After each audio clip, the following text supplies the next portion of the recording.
In this episode, I talk about how to overcome negativity.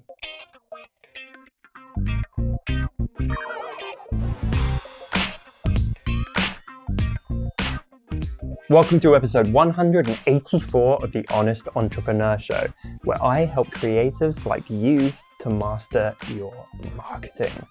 My name's Tom Ross, and let's get into it. This question is from Rose. What do you do when you're in a bad or negative mood, specifically when you're doing work-related stuff? Hey Rose, love the question. So obviously, being a thoroughbred entrepreneur, I'm never in a bad or negative mood when I'm doing my work because I love every single minute of it, every moment of the day, and I just hustle and love it. And that's bullshit, obviously. That's what a lot of people preach. Literally, I've followed some people in the past who've preached, if you love what you do, you will never be unhappy doing it. You will never have any negative emotions. You will just feel pumped to be doing it every moment of every day because gratitude, right? And like I say, that's just complete horse shit. I think we're human beings. We ebb and flow. There will be bad days, good days. For me, it's all about the macro of like which one wins. Like if I get too many bad days and it's like, maybe I shouldn't be doing this anymore, but I can handle the really shitty days if they're counterbalanced by the good ones.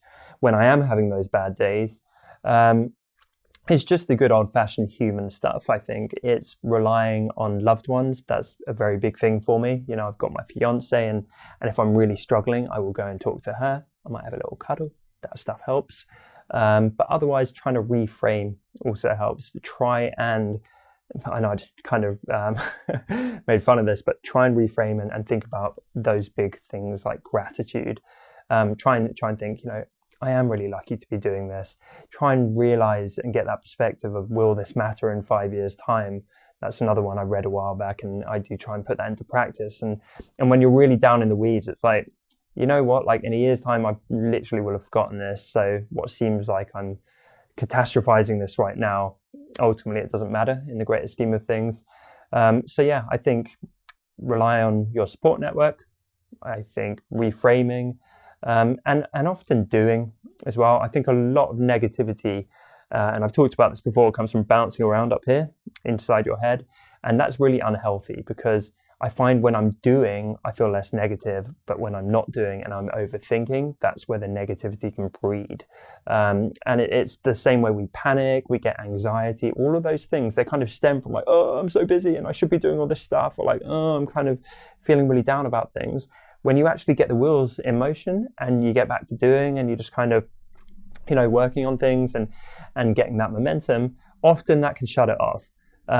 But you need to actually calibrate your own emotions and pick which one's right for you. Because I don't want to say the answer is always do, because actually maybe you're feeling negative because you're burnt out, in which case listen to your body and your mind and rest. Get support from loved ones, go and do something fun, watch a movie. So I think a lot of this comes over time. What you don't want to do is live someone else's life.